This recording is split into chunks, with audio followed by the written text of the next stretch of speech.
we'll start the meeting, and Nick and Nicole, Parks and Rec, and joining us is Marie Raftery, Patrick White, and Michael Canales. So thank you all for joining. Is Hugh supposed to join us? Did you talk to a highway? I never got a response from Hugh, actually. So okay. I can relay anything back to Hugh. Okay. All right. So, and Michael, that email doesn't go to. He doesn't get those emails apparently yet. Oh, he does. Oh, the ones to highway. Right. Right. I think he has his own email address. Thank you for reminding me that. Yeah, he's going to be getting a computer with that shortly. Okay. Yeah. Yeah. I mean, that's fine. We probably, Michael can discuss highway issues, DWP issues with you. And again, you're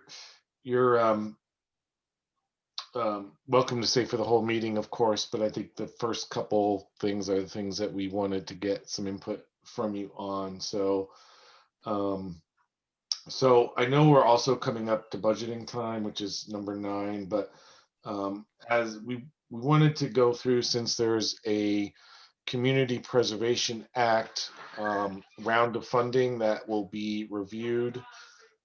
The deadline for submission is January 22nd. There is an informational meeting this Friday. If the Parks Committee wants to propose a project, I certainly am.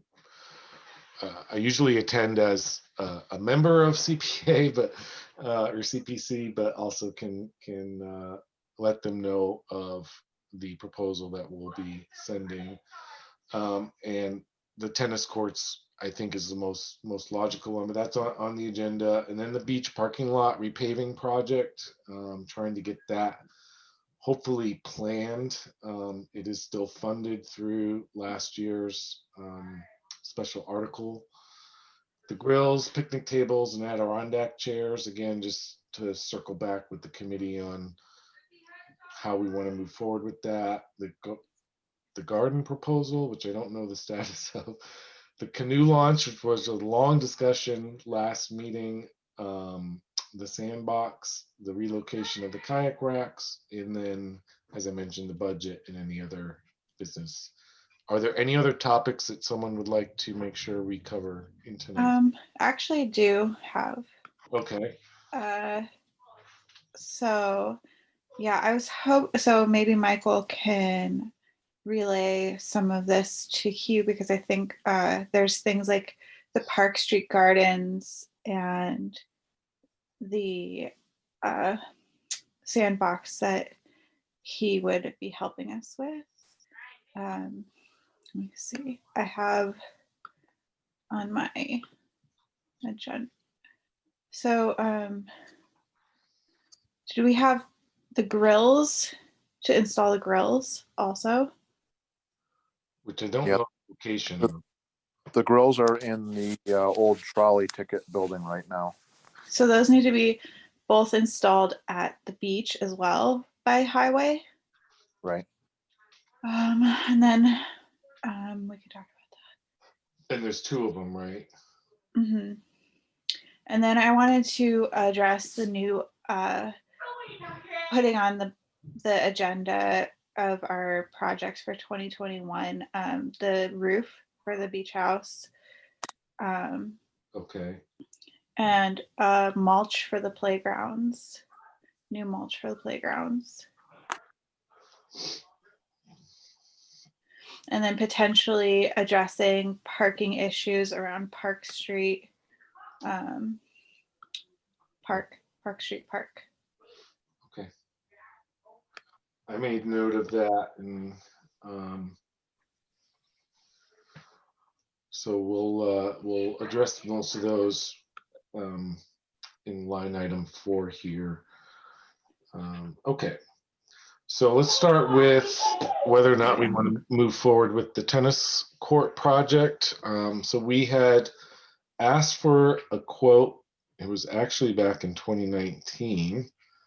I have it here somewhere. And it was, He says that every year expect 10% increase to that quote moving forward. so this was September 9th, 2019 from Peretti Tennis. It had to do with resurfacing Pine Street, and that included, removing damaged surface and replacing, getting rid of any of the plant material that was causing any damage, and then painting the lines and all of that. I don't believe it addressed the fence, which was a different that was a different quote we got, wasn't it? Yeah, Nick has that information. I think. I emailed that this morning. So that was $35,000 for new fencing. The fencing was 35,000. Yeah, there's a lot of fencing there. Wow. Was that all new fencing? That was 3 sides, I believe, with posts and gates. And then one side, the posts were the correct size already. So he was going to try and reuse those posts and just put new fencing on those, I believe. Oh. But the issue is that the posts are set into the tennis court surface. So the fencing really wants to be done first, and then you would repair the surface around the post that get set into the surface. Right. So we either kind of got to do the whole thing or just do the fencing first. Well, if I add 10%, it would be 20%. It'd be around 17,000 for the resurfacing, and the fencing. Who knows? May have even gone up as well. I called him this morning and he said figure about 10% more on that. I'm pretty sure it was 35. It's in an email that I re-emailed the quote this morning. All right. And I don't know if we can include both of the tennis courts, but it would be nice because we don't want the tennis court on Main Street to get degraded any further than it is. Yeah, I don't think we could do them both in the same year if we were looking purely for CPA funding for that. I think their typical budget is around 220. I think that the second tennis court, though, is a lot less expensive if we could just add it on. Oh, just that doesn't need a new fence. It would just be the resurfacing, right? Mm-hmm. There was repairs done to the fence, but they were nothing compared to what Pine Street. Okay. And the Main Street one well, do we want to do the fencing this year and do the resurfacing next year? No. I think we should just ask for everything. Okay. And hopefully they give it to us and then we'll do it. So I just want to throw this out there. My opinion is that we have a place to get this money from, and it's our budget. And we have a process to do it. And we asked the town, we asked the finance, we asked the selectmen, and hopefully the Board of Selectmen supports us, and the town administrator I know supports us. In my opinion, money for these projects should be coming, should be approved at the town meeting for stuff like this. Because right now we're just taking money away from organizations and groups that don't have budgets like this available to them or to get approved to them. We're taking a large chunk of money away from them when some instances it's the only way that they have to get money for projects like this. Right. That's my opinion on it. Isn't it just a federal matching program? Do they have a limit of what they can give? So I believe the state does provide some matching. I'm not sure what percentage of it, what it is at the moment. Total for this year is 320,000. 325. Another approximately 250,000 across all 3 buckets. That's undesignated. You're cutting out really bad. I'm having trouble hearing you. So there's three categories: outdoor spaces, historical preservation, and something else I can't remember. But Housing. housing, right? Thank you. And I think Patrick, you said it's 250,000 across all three. No, it's 320,000 is this year in the state. And then, but obviously that's for all of the buckets and all the priorities. And then Right. each bucket has undesignated funds from the past that you can move it between the buckets, but you could conceivably access it. Most of that money by far is in historical preservation. Okay. So we're looking at roughly, let's just call it 50 to 60,000 to resurface the tennis courts and repair the fencing in total. Do you, Patrick or Michael, have a thought on the best avenue to get that funding? Should we go special article on the town warrant or CPC request or some other means? Michael? Yeah, I mean, I think any of them are legitimate options to move forward with. You know, we're going to begin building our budget and the items that we want to put on for the next meeting. So, you know, this would be a time to begin considering that. Right. And, you know, so Right. I'm not sure if you want to tackle, you know, we're going to be having some debates at the selectmen's meeting about, you know, the chime tower and what's its cost as we're getting our final estimates on that. And is that a project to see forward, and what other projects there are? So my one concern about going to the town as a special article is that we asked for a pretty large chunk of money for this fiscal year, mainly for the parking lot, but there were some other things that we've already accomplished, like new docks and other things. If we haven't spent that money, people might be reluctant to approve another large $60,000 chunk for They're the for completely different things. right. You know, we would just ask for tennis court improvements this time, and last time it's really going towards the beach. Well, as a town citizen, I would question, are we effectively deploying those funds if it's, you know, Just projects take longer than expected, I guess. And Oh. while you're waiting for one project to be underway, you tackle another project. I don't know. Yeah, I mean, it's not like they happen overnight. You know, we were expecting that the part that was supposed to be taken care of didn't actually get taken care of by someone. So we waited months and months and months for that to happen with no updates on it. And right. now here we are kind of starting from square one again with that. So Right. we got to keep moving forward and tackling some of these issues that need to be done. We can't just, not ask for money.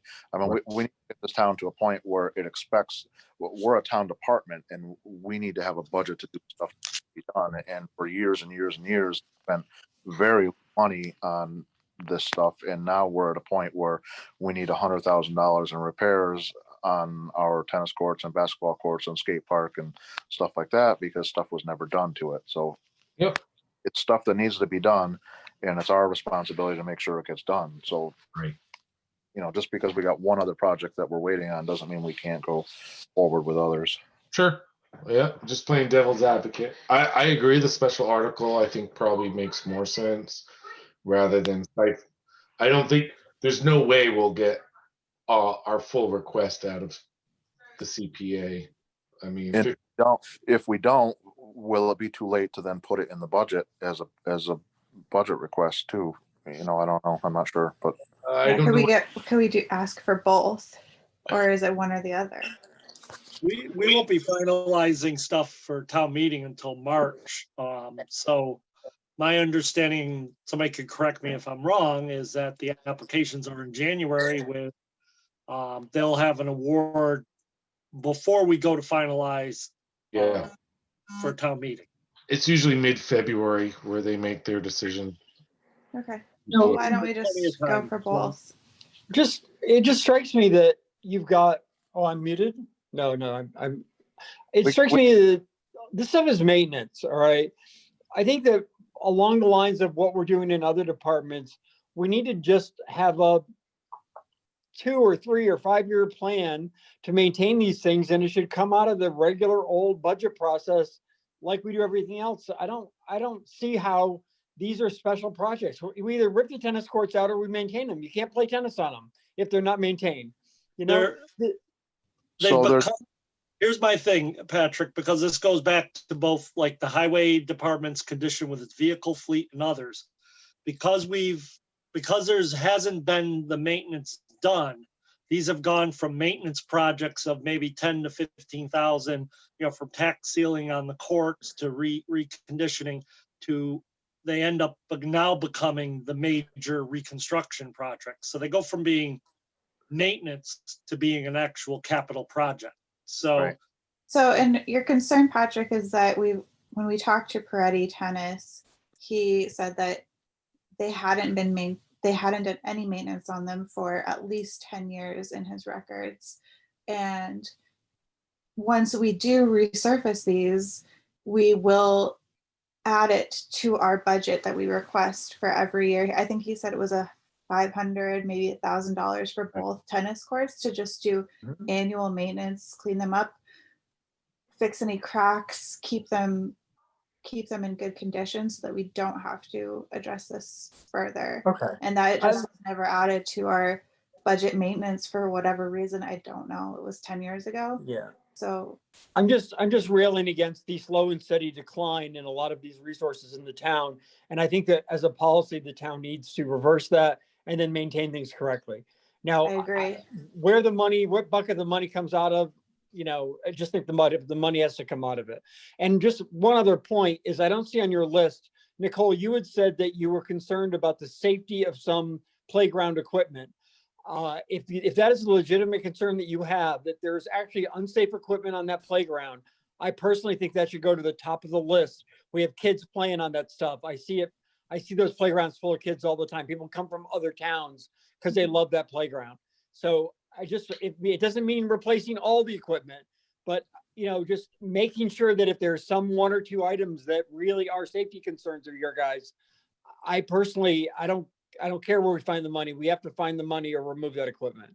Yeah, I mean, there's a fine line. It's a tricky topic too, because some of the playground equipment that we have is considered, it's very beloved by people here and by the townspeople. And I know that like there's things that people would not want to see go, like what is it called? The merry-go-round? Yeah, the merry-go-round. Like there's things like that wouldn't fly anymore on new playgrounds, but we have them. And so I think the number one biggest thing that I want to address in the coming year is getting enough mulch down that it makes it really safe if kids fall. we did, We need to dig it out like a foot.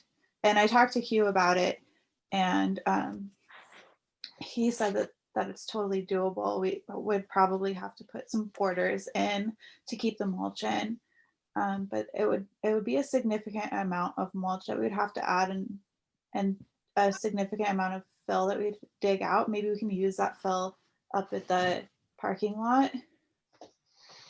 we But can definitely look up all equipment depending on how high it is and how fast it moves. There's requirements for how much mulch you're supposed to have, the depth of it, and then how much area beyond the edge before you can have side braces. So yeah, we can take, and the mulch that we buy has to be a specific type of mulch too, and it's different than the type that we've used in the past. In the past, we've been using landscape mulch, and that's not an appropriate kind of mulch. It has ticks. It's not, it doesn't cushion enough of the impact. So we need to research where to get that from. I know that we could contact Great Barrington Highway Department because I think they have a good mulch type. I just say, Michael, because I don't know that Steve and Nicole talk with them very much, but can you just give them your background, please? as far as your Parks and Rec experience? Yeah, I've talked to Nick about this. Before I got into administration, I was the director of the Williamstown Youth Center. I've been a part of the Massachusetts Recreation and Playground Association and the National Playground Association. So those were things that I did before I got into municipal government. And then, like I said, did that for 10 years. That included in Williamstown managing the parks, the park equipment, Margaret Lindley Park as a swimming facility. So I'm been very much involved in park and recreation. And some of these things to me should be standard operating procedures from our highway department as far as, we should have a mulch program for all of our playgrounds. We need to make sure that we have proper depth and the rest to make sure that the fall, depending on the height of the equipment and the rest. So we need to put together a comprehensive list of all of our equipment and then have a maintenance plan around it. So Yeah, and actually this year was, I don't know when the last time the playground was power washed, but this year we had highway power wash it for the first time to get rid of mildew and growth. And there was some stuff that they just couldn't get off. So we need to find out the best way to maintain that nice playground equipment that we have on Main Street, because we don't want that to get in any worse condition too. So. Yep. And yeah, highway should be able to help us with all of this. I agree. So are the benches next, or are they? I can't see the agenda, Steve, but are the benches in the sandbox somewhere soon in the agenda? It's all sort of lumped together. So Michael and I were talking this morning. We went over to the park and looked at the boat launch area and then looked at the tennis courts, and we talked about the picnic tables and the sandbox also. And Michael, did you get to talk with Hugh about either of those today? I wasn't able. We had the MVP meeting. I know Patrick was on it. So by the time we met, I went into back-to-back meetings. This is my 4th meeting today. So tomorrow I actually have none. So I am meeting with Mike Buffoni, Hugh, and them over some budgetary things. So I will be going over everything that we discussed tonight with them tomorrow. Okay. And so you think it won't be a problem to just have highway build picnic tables in the sandbox? As long as we can get into our building, I don't see any. I think that's something we're definitely going to look at taking on. And that's what they used to do in North Adams, you said? Yeah, we used to, as a winter project for, when in between storms and things like that, we would build new picnic tables to replace the old ones. Just using a design for it. We would construct them and then cut out the pieces, assemble them, then unassemble them, and then bring them up and set them up. So that's something that was done. We build everything from small sheds to, benches to things like that, because the winter, you don't want to guarantee anything. Next thing we could do is have 2 months of 3 to 4 inch snowstorms almost every night. But we've had a lull here where that's where you can still get into those equipment, especially when we get into January and February and get into the sub-freezing temperatures. But everything will be around, and knock on wood that within the next week we're in our building, and then have a place for them to work out of. So, yeah. And would they charge us for materials then? And yeah, we'd have to figure out where to get the cost for materials. But it could be something. And I've also heard that Hugh himself is a very good carpenter. So great. That would be great. Yeah. Excellent.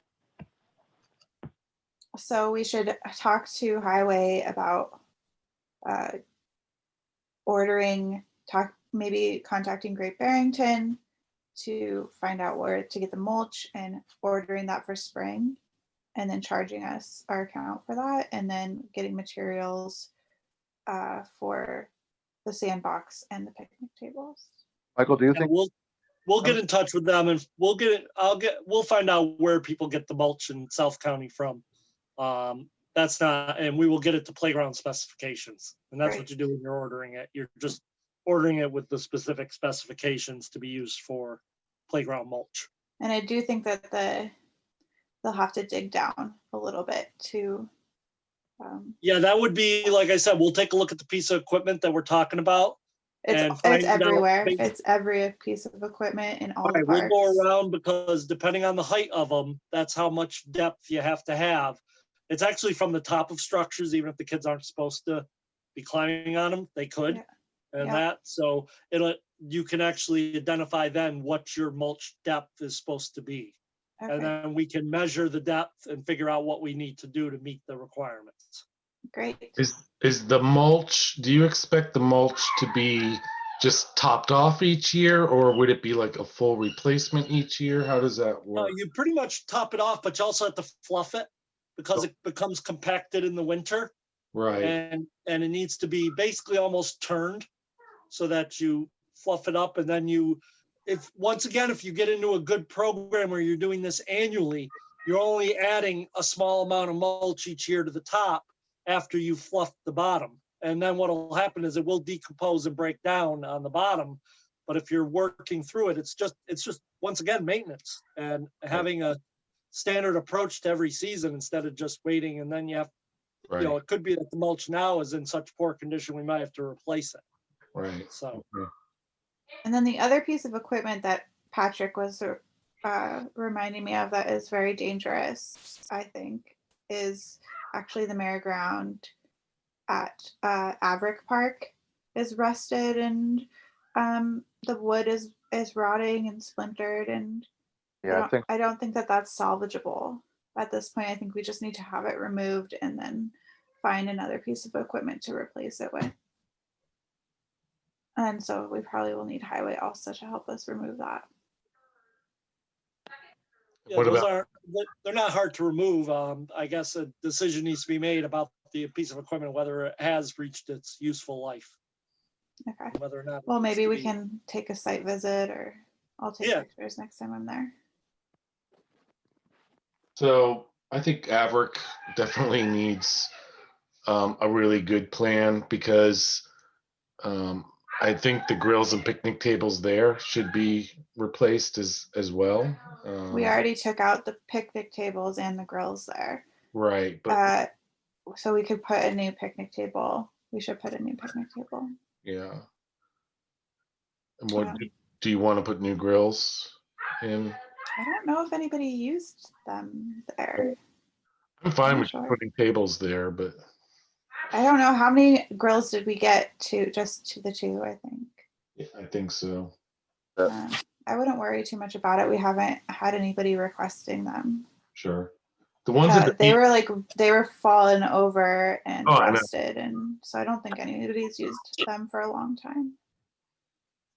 the ones at the beach were used quite frequently. But all right, so Hugh is going to take care of the sandbox and the picnic tables for the beach, right? But Yeah, I'm we're gonna have an answer for that. I can send an answer to you guys tomorrow when I meet with them. And I oh. have another Hue project as well. The gardens on Park Street. We were gonna ask Highway to remove some trees for us, or bushy shrubs, so that they could get started planting some new. Do we know what we Vegetation want to there. remove?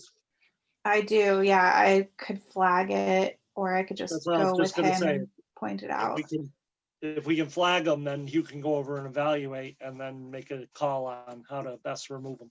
Yeah, I have a concern, because one of the ones that the landscaper wanted to remove is the big, huge, tall trees that are in the middle of the garden.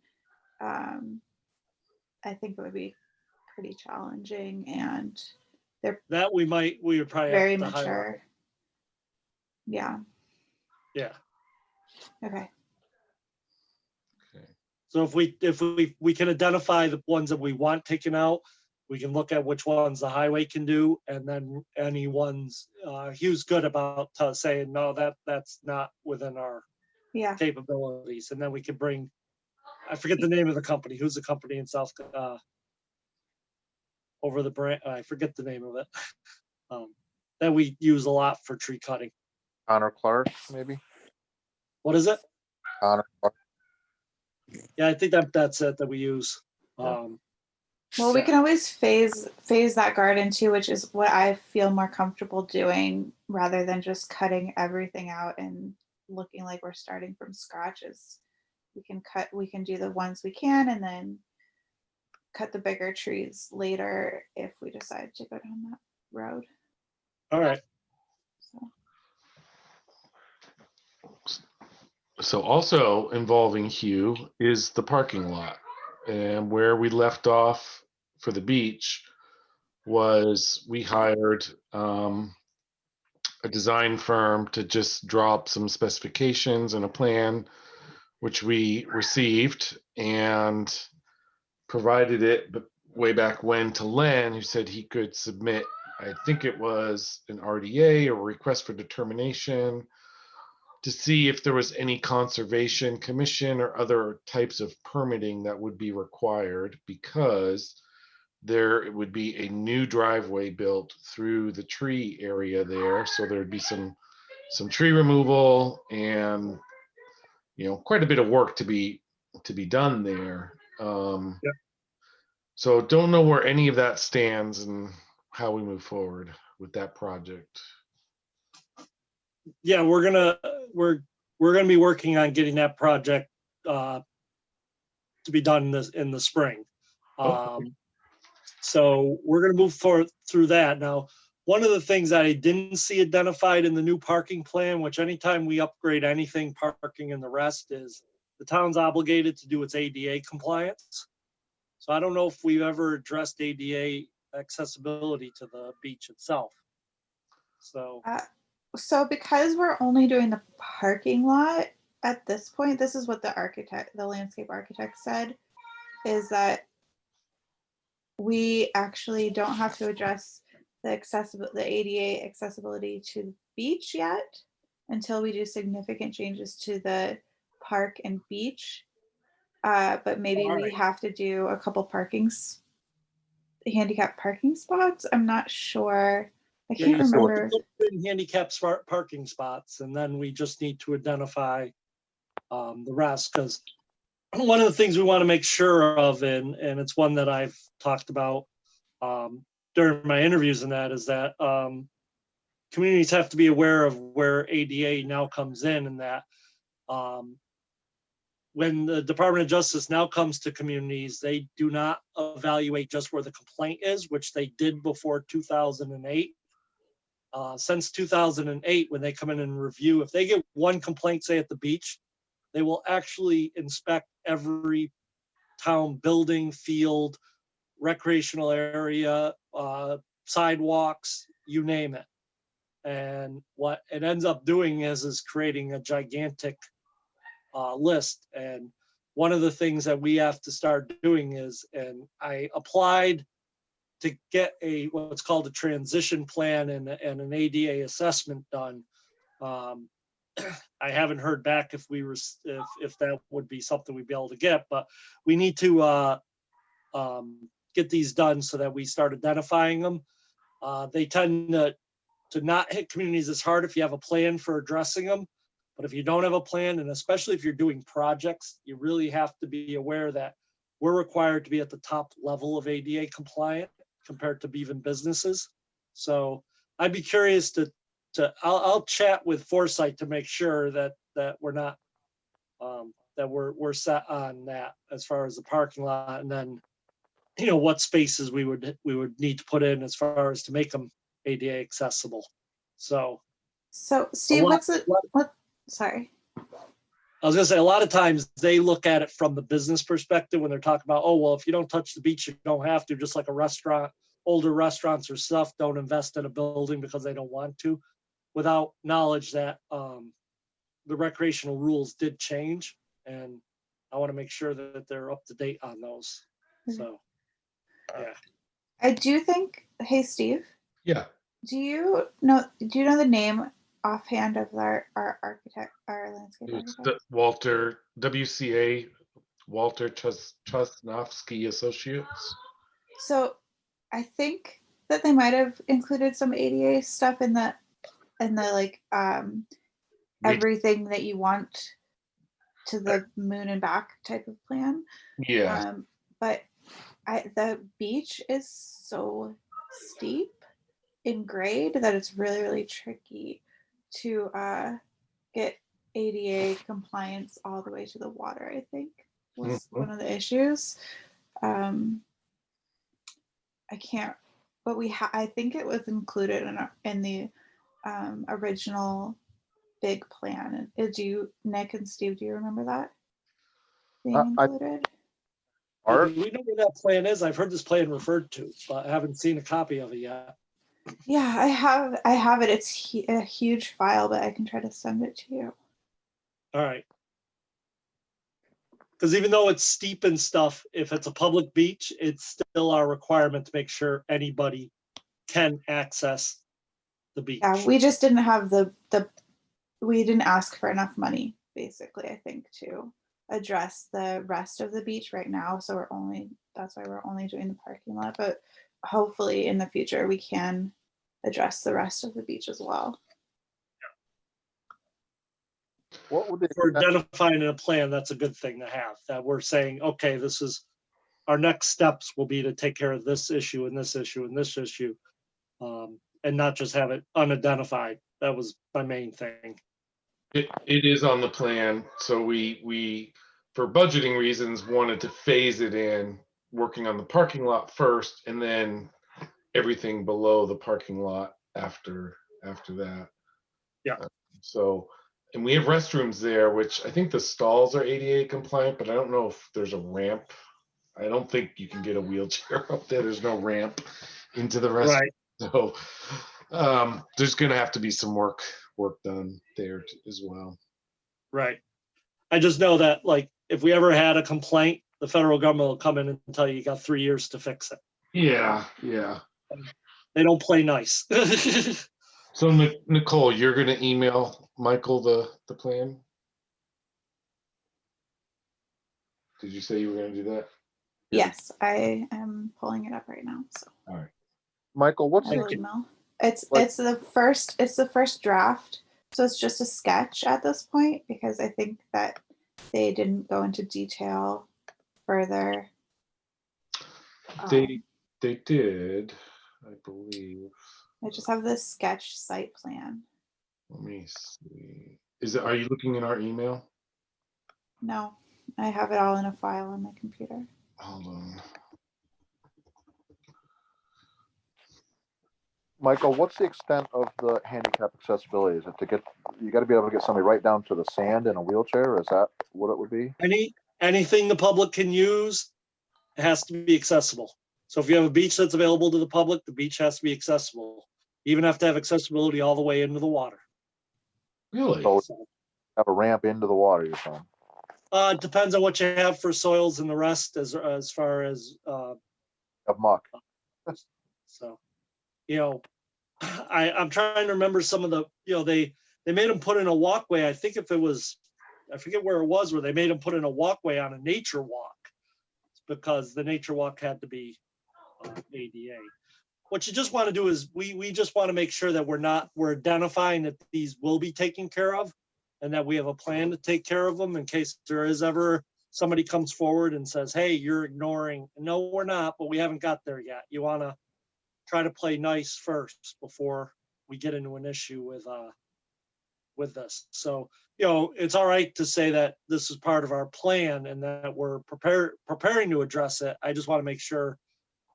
So we should, when we're finalizing our 5-year plan, we'll just make sure to include any future ADA compliance within the beach plan. So we have 2 HC spots here on this plan. HC, if you can see my cursor. No, I can't see. All I can see is your email. Yeah, just see. Oh. Hold on.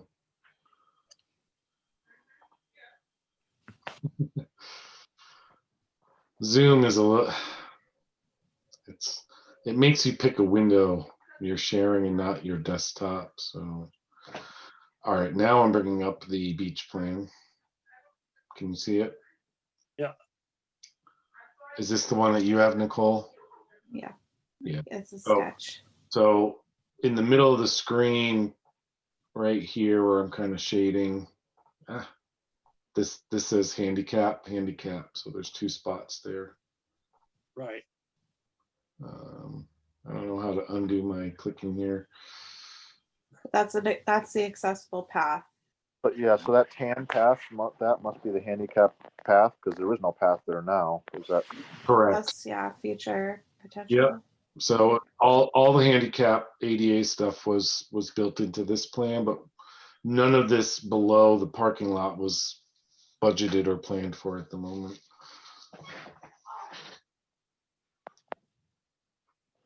But you can see there is some wetland area identified as well. So, but if you want, I can email that. I'll just forward it right now. Maybe we can just send him everything that we have at some point, Right. because we have the surveys and there's been updated plans to that one since then that have more detail with Yeah. the water catchments and the grades and Oh, where did it save? I know this last plan included the survey overlay, but I thought I had saved that as well. That was a Foresight, right? that was foresight. But maybe we should move on to the next items. Yeah, let's see. That's the invoice. I'll look for it. I thought, I know we have it somewhere. We can get this all together later. Okay, so let me go back to the agenda. I gotta get it open.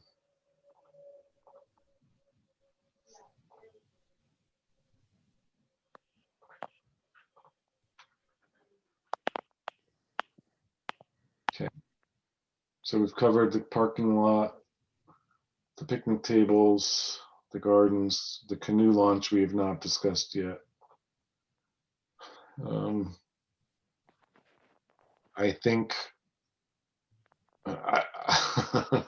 I'm drawing a blank here, but are we storing it now still on Park Street or did we ever?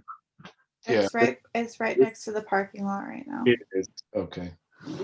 they're all chained together. Okay. But was there some repair still needed, or is it actually available to go in the water? No, it's repaired. Okay. It should be. I don't know. They never really got it all in to see if it floated, but Right. I think if the water levels are right, we'll put it in and see what happens next year. Okay. so I'm against that though. I want to look at some different options because I think we should do something different over there.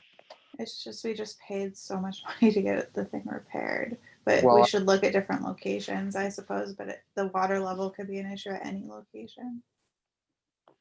Well, I don't think at the lake you need to worry about the water level too much. I mean, it fluctuates a little bit, but not very much. I think it was especially designed. I don't know, It was extremely expensive, and especially designed for the river. I think it's a pain that we have to take it out every year and put it back in and store it and all of that. I just, and I hear you, Nick. I think there probably could be something better put there. Our plates are so full, in terms of projects we have to I mean, or that we don't know what happened. They couldn't get it connected when the water was low. So if it's connected and the water goes low, is it break? Right.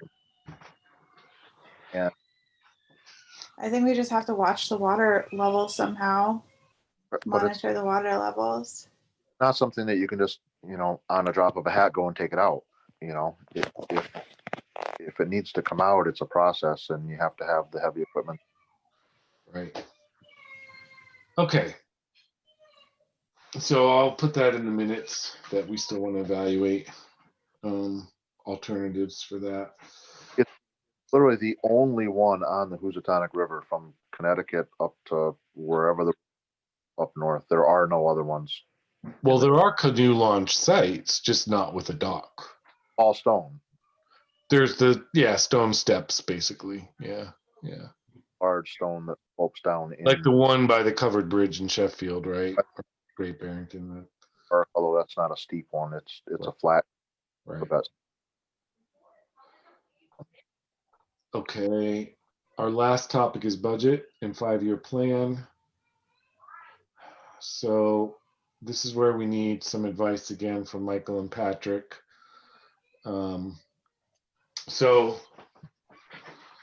we have an annual operating budget, which had been fairly level funded for all the years I've been on this.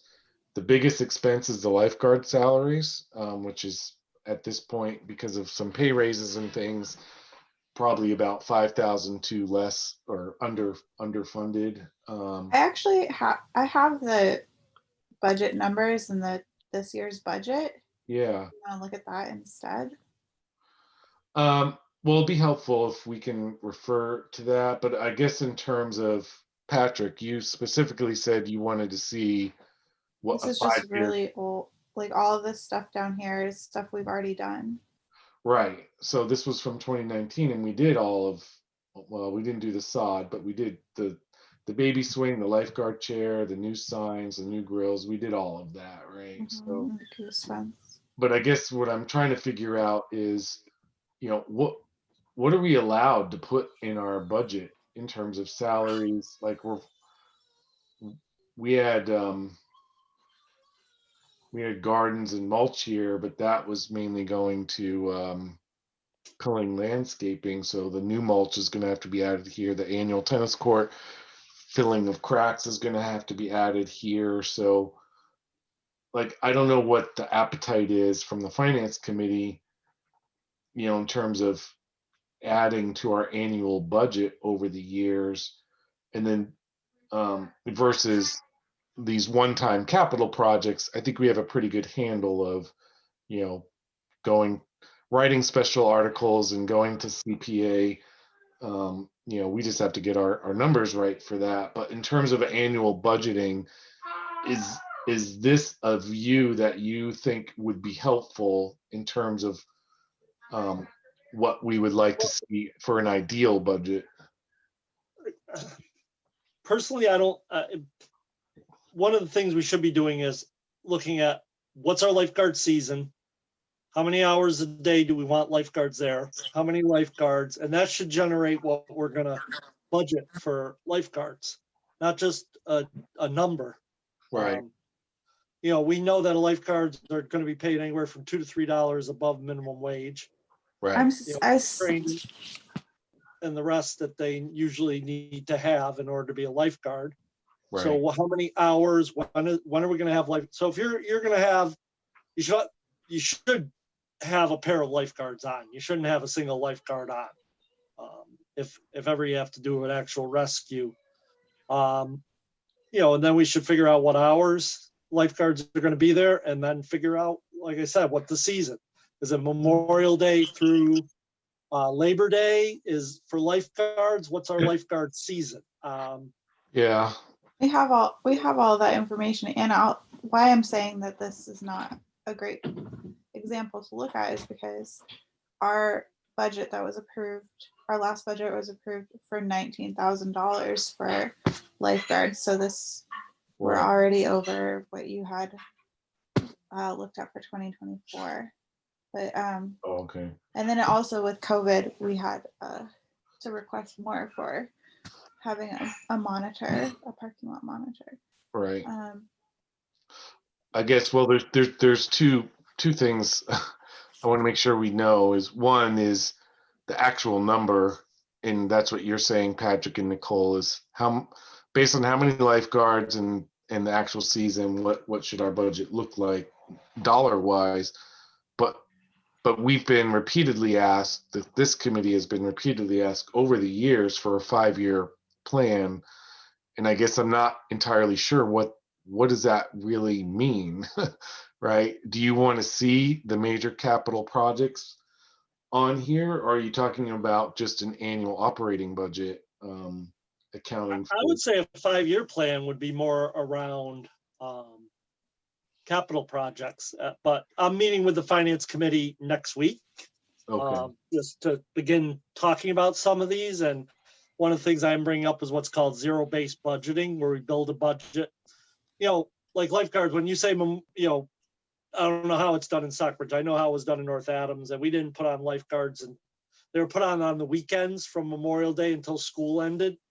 And then once school ended, we would put on additional lifeguards during the week, but it wasn't every day. But if you come up with what the schedule is, when you want lifeguards there, we should be able to come up with a budget of what that would actually cost. So It's also a matter of getting them. Well, I was going to say, I don't know how well you guys have done, but we moved to only mainly weekend, Friday, Saturday, Sunday lifeguards for most of the year at Windsor Lake in North Adams, because we were having trouble just finding lifeguards. And, there's some debate over whether you have lifeguards or basically a park ranger who's keeping an eye on people, or do you want people on the water?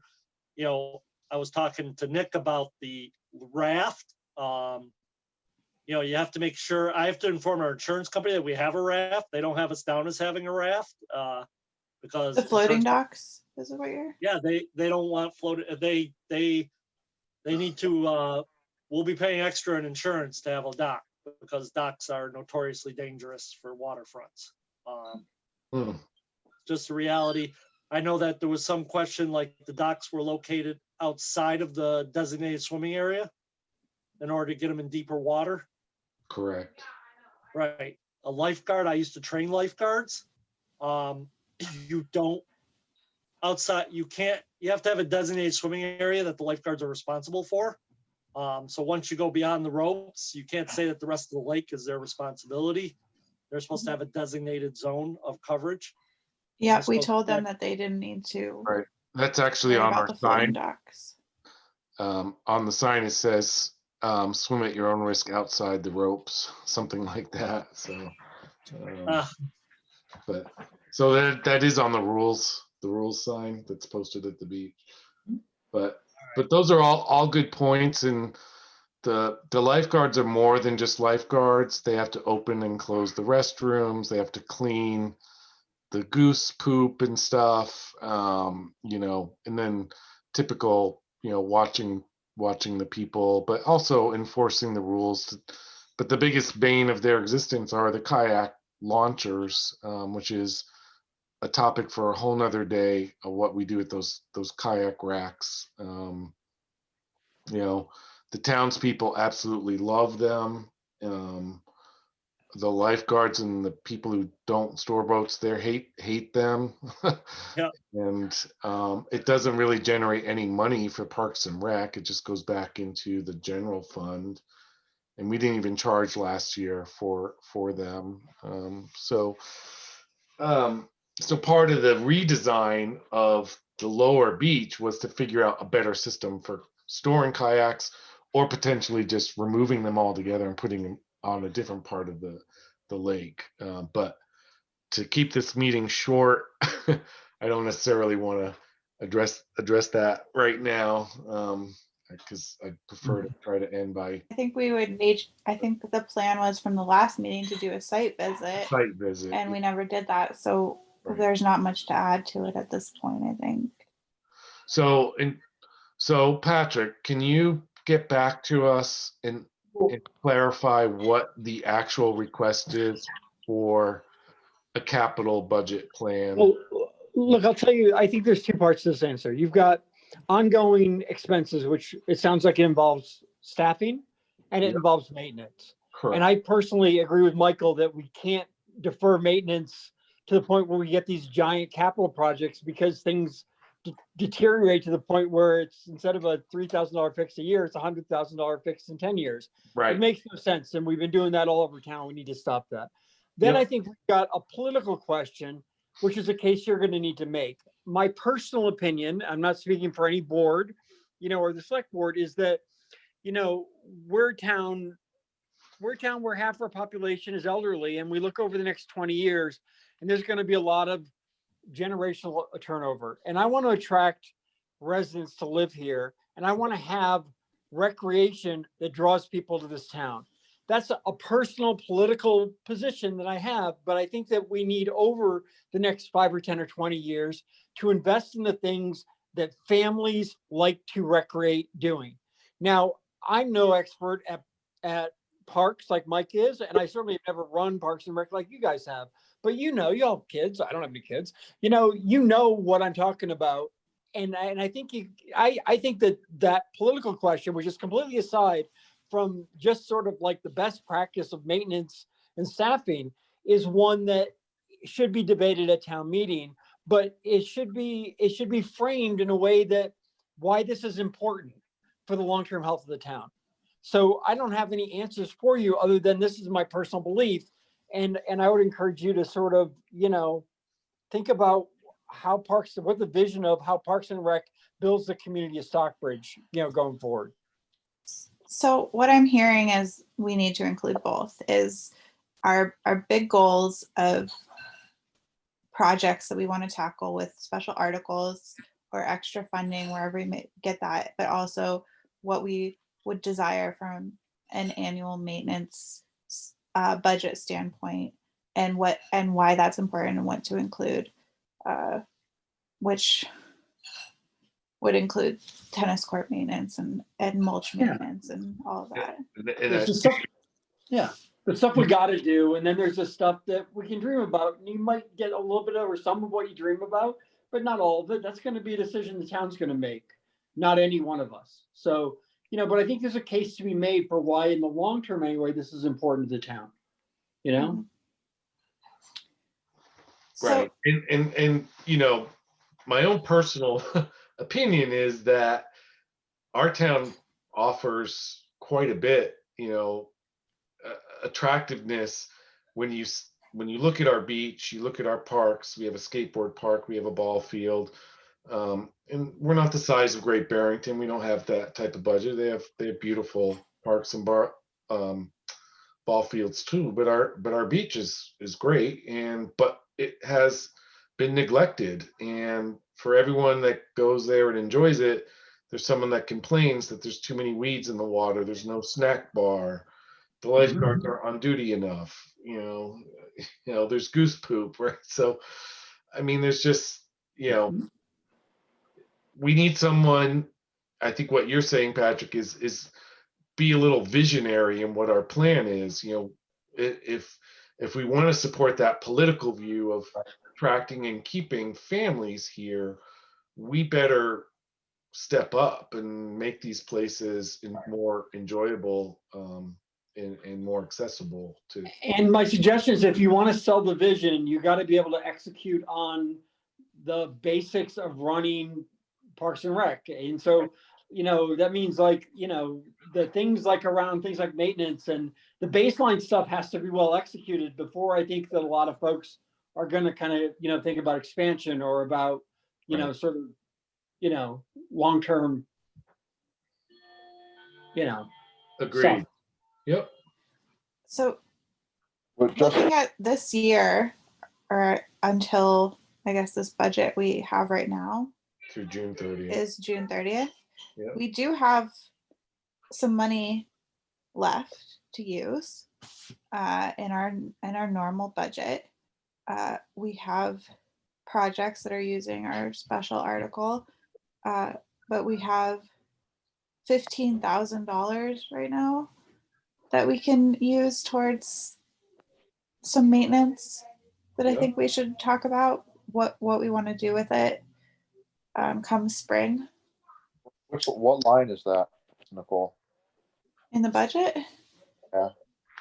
Well, the 15,000 I've deducted like 2,500 that I think is supplies and dock removal, because I think that those are accounted for. I don't know what else of the budget is already accounted for, but that's what I could remember. I don't know, if we ask Hugh to do stuff for us, is that coming out of our budget? Yeah, so I would probably deduct materials for sandbox but I don't know if was the sandbox going to be a special article. No, Yeah. If you think you have that much left over, I think we should try to remember. We can also do what's called a carryover. So we could carry over some money from encumbered if we know a project we want to do later in the summer. So we don't necessarily have to worry about getting it done by, the end of the fiscal year. If we know we're going to do it over the summer, put in that. I think there's some things we should definitely get done in the spring. One of those things is make sure we have enough money for mulch. And then the other thing is the roof for the beach house. I think we have $5,000 from the CPA grant that we got. Hopefully we still have that. I didn't then- see it last year, Nicole. I think it fell off. I think Really? they remove it after 3 or 4 years if they haven't done it. I can double. I think Michael might be able to look that up for us. Yeah, let me see if I can find out what you guys have for funds available. Okay. Also, the other thing, if you tell me what hours you want to operate as far as lifeguards, like what days and hours you'd like to run, we can definitely build a budget around, Okay. build a spreadsheet that shows, hey, we're open this many days a week, this many hours, here's the weekly cost, here's the seasonal cost for running the lake. I did the math for this budget for up to so we usually have the lifeguards start Memorial Day weekend, Right. and then right now for all our what we have left over in groundskeeping, we would probably need to use towards lifeguards, and I think 3 full-time lifeguards at $15 an hour is $7,200. Is what I Now was thinking for that first month. You run weekends until just weekend lifeguards until school's out, or do you run? We Nope. usually have lifeguards all week long. All right, even when school's still in. So starting Memorial Day. Starting Memorial Day and going to Labor Day. All But right. we haven't been able to make it to Labor Day because our lifeguards are all college students. They all quit usually. Yeah. Mid to late August. Yep. And they're usually back by Memorial Day in order to get them on. Yeah, we usually get lifeguards by Memorial Day. Yep. So, but we have heard that they prefer to have 3 guards on duty on weekends because when it's really busy, one person takes a break and that leaves just one person there. That's debatable in my opinion. Last year we had sometimes 3 people on duty all the time because we had to have one person monitoring the parking lot for residents only, which seemed to work out really well. And we handed out beach passes and that worked out well. So we did it for COVID, but it might be something we just want to continue anyways.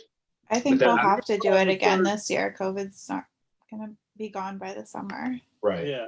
It's a good idea because if you rotate every half an hour or so, it gets them off the water. Exactly. On a rotation, which is that's actually the ideal setup for how lifeguards should run. Right. So they did. I think we ended up doing hour-long shifts or 2-hour shifts. I can't remember, but they rotated pretty frequently. Right. So we do have the 4,500 for the beach house roof and skylights. That's what I'm displaying now. All right. And then so we should, of the 64,000 we got for the special warrant, we have 52,000 remaining for the parking lot.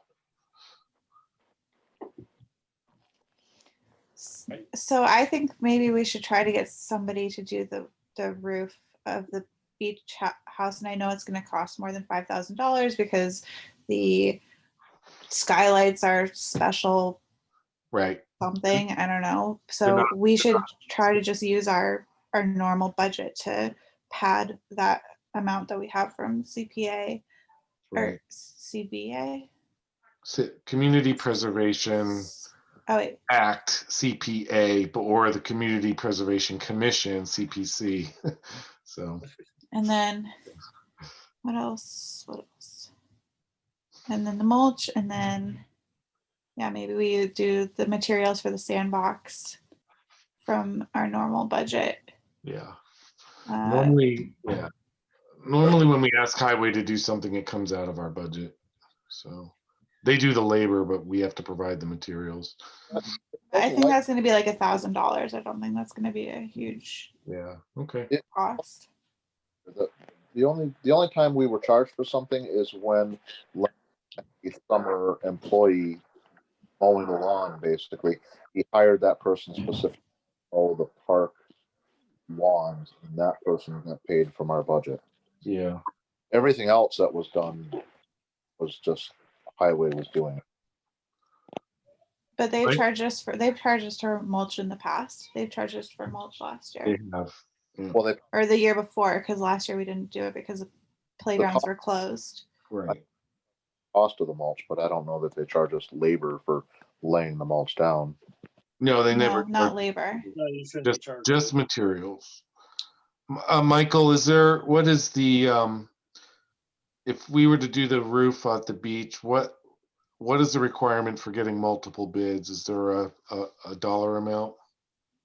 Well, first would be getting somebody up there to take a look and get an estimate. If we get over $10,000, we have to get 3 quotes. Okay. If we get over, depending on how much it is, we may have to go out to bid on it. Okay. So, but the first thing is just figuring out an estimate on the cost. Okay. Then I can go from there. I can advise Yeah. you on which way to go. So yeah, that might be, so then that might leave us with only like 5,000 left of other. Does the town have a list of preferred contractors when we go out to get quotes for stuff? Not that I'm aware of. That is something I would like to start putting together. It would be extremely helpful because you Yeah. can maybe to potentially negotiate better rates if you say, you're going to be on our approved vendor list, that Yeah. I don't think that's, because You can do that, but I don't believe the town ever has done, where you go out and basically say, you give basically a cost per hour rate, and then if there are jobs that don't require an RFP, we can just go to them and say, right. hey, you're our guy for carpentry. You've already been, Exactly. for the next 3 years, we'll use you on any job that's less than X dollars, and we'll just call you and say, we need you to go. So, Right. yeah. So, I'm going to pick a roofer out of the yellow pages, so to speak, to give us an estimate. I have no idea if they're any good. I just had my roof done by a guy. Oops.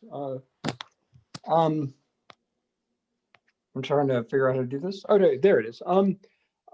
PG Chimney just did my roof, and he actually came in about 20% less than what he quoted me after the fact, which I thought was really honest. So I can get you his number if you want. He's they're out of Pittsfield, but okay, shoot us an email. okay. Okay. There's a big shortage of shingles right now, believe it or not. I've actually heard that. Yes. Yeah. The supply chain on many things due to demand and shortages both are definitely an issue. Nicole says her computer, he's gone. Yeah. Okay. Anyone else have any other topics? I got one thing about the budget. So I think we got an extra $8,500 for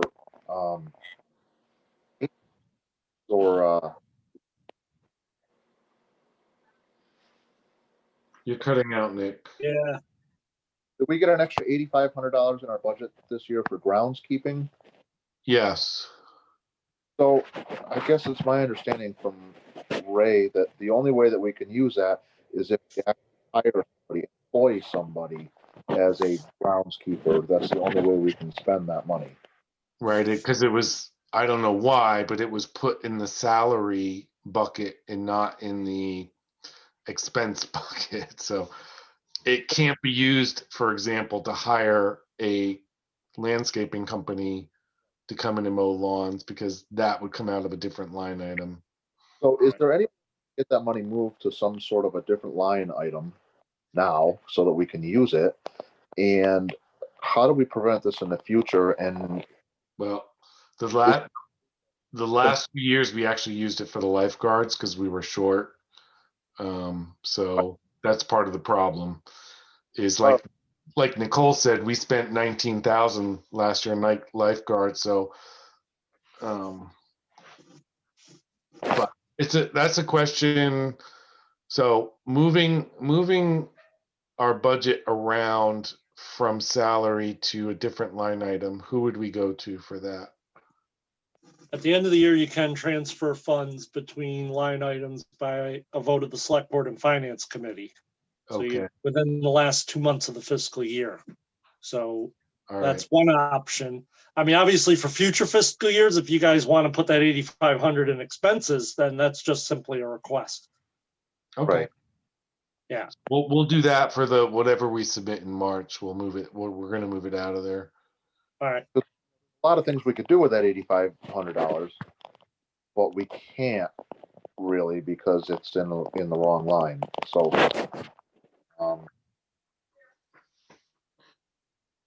Yeah. I don't know particularly in that line or not expenses. We didn't even really know we were getting it. This whole fiscal budget thing was completely. It's been in there for a number of years. But I mean, the other thing is back. whether or not you just want to hire somebody for like just a seasonal summer help or something. that's exactly what Weed whacking and it was. Seasonal help that was supposed to be under the management of the highway department. all right. What are we talking about? The 8,500 that's in the groundskeeper budget line item. Oh yeah, that was supposed to be mowing. That was seasonal help for mowing. Yeah. Yeah. We could Usually talk that's the about hiring more like a beach affordable way to go. manager or something. Yeah, that was another suggestion as a beach manager, not a lifeguard, but Somebody to help with projects and right. more than But more I than what the think- responsibilities of the lifeguard are. I think Michael's our beach manager. That works too. Do you go by Mike or Michael, by the way? Mike. Do you have a brother named Dave? Yes. Yeah, I worked with him at Berkshire Life. All right. He's married to Dawn. But yes. Okay. Yep. Yeah, know him quite well. All right. So, did I miss anything? No, Nope. we're just Okay. trying to wrap up. So, do you have Okay. anything else you want to add, Nicole? Yeah, I just wanted to quickly just talk to Mike also about the parking issue along Park Street Park, because I don't know if that's something that Highway can help us with also. It might be a pretty small cost, but I have plans drawn up to do perpendicular parking with fencing around Okay. Park Street with openings to get into Park Street, and then maybe fencing off the playground area as well, to create it more safe. I mean, this year it was great because they put speed bumps in finally on Park Street, because people speed down that street at crazy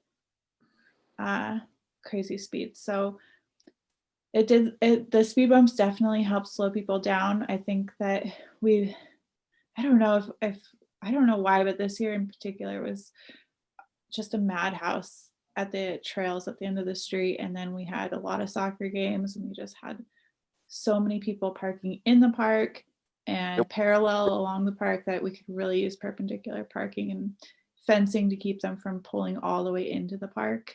If you want to send me what you have, one thing I would recommend, I don't know why I guess maybe we could talk at some point about why you'd want to put fencing around the playground. If you're creating Safety fencing, issues.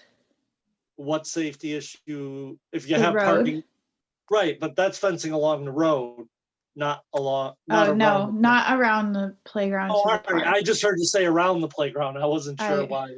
And Yeah, then the I other meant- question is whether or not to do fencing or maybe even like a low, almost guardrail type, but something nice. You know, instead of Yeah. a higher fence, just enough to create that barrier. Yep. And And then I we was do have to thinking be more aware that- signs would be nice, like this, there's a playground here. yes, we can we can look at signage, we can look at all that. It is a floodplain, so we will have to go through, and we may have to have some engineering done to figure out exactly how to do it and what we have to accomplish there. Okay. Gotcha. But if you want to send me what you're thinking, let's go from there. Okay, great. One of the reasons why it was such a madhouse there this year is because Monument Mountain was closed for most of the summer. So, you know, Laurel Hill and Laura's Tower, I mean, and Ice Glen were, you know, we had to close it and people kept going through it. And Yeah. but there Yeah, weren't, and like, once they opened Monument, it was still a madhouse, and it was a madhouse at Monument too. It was crazy. Yeah. Oh, yeah. You know, Laurel Hill Association used to own Monument Mountain. Huh? You know, the Laurel Hill Association Oh, used used to own to? Monument Yeah. Mountain. Yeah. Yeah. Really? Yeah. They sold it to the trustees like 90 years ago. Wow.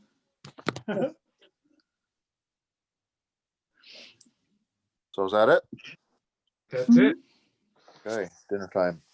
Dinner time. Thank you, everyone, for your involvement. It was a good meeting, and I took minutes. But this has been recorded, and I will post that recording link as well. So, thank you all, Okay. Okay, thank Thanks. you. and good luck. Nice to meet you, Nicole. Mike. You too. Yeah, nice to meet you, Mike, and good luck, Nicole. Thank you.